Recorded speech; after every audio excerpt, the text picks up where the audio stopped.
Ikalimang kabanata.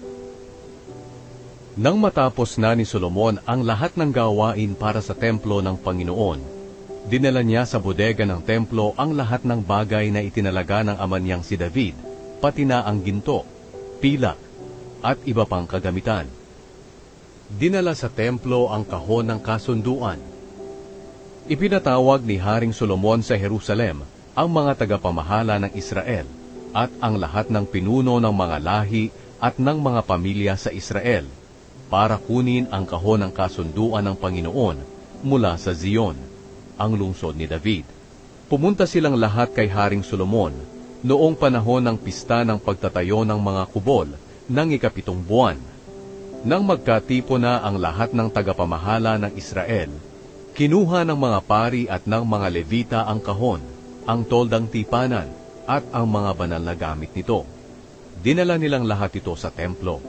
Naghandog si Haring Solomon at ang buong mamamayan ng Israel sa harapan ng kahon ng kasunduan. Napakaraming tupa at baka ang kanilang inihandog.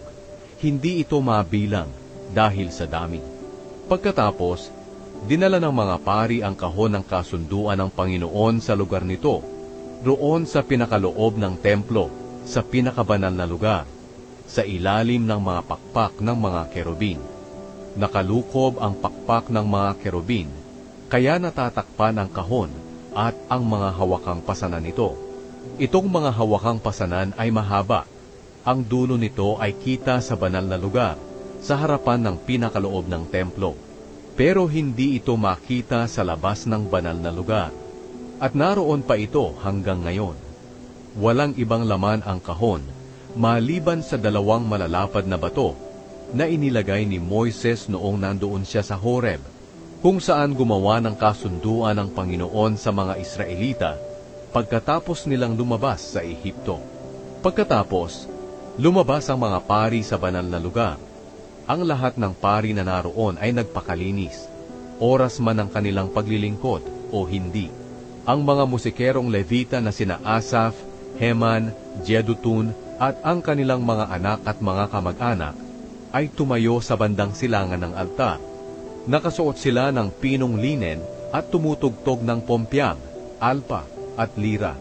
Sinasamahan sila ng 120 pari na nagpapatunog ng trumpeta.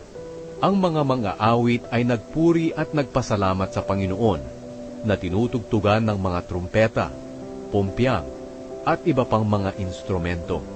Ito ang kanilang inaawit. Ang Panginoon ay mabuti. Ang pag-ibig niya'y walang hanggan. Pagkatapos, may ulap na bumalot sa templo ng Panginoon. Hindi na makaganap ang mga pari ng kanilang gawain sa templo dahil sa ulap. Dahil binalot ng makapangyarihang presensya ng Panginoon ang kaniyang templo.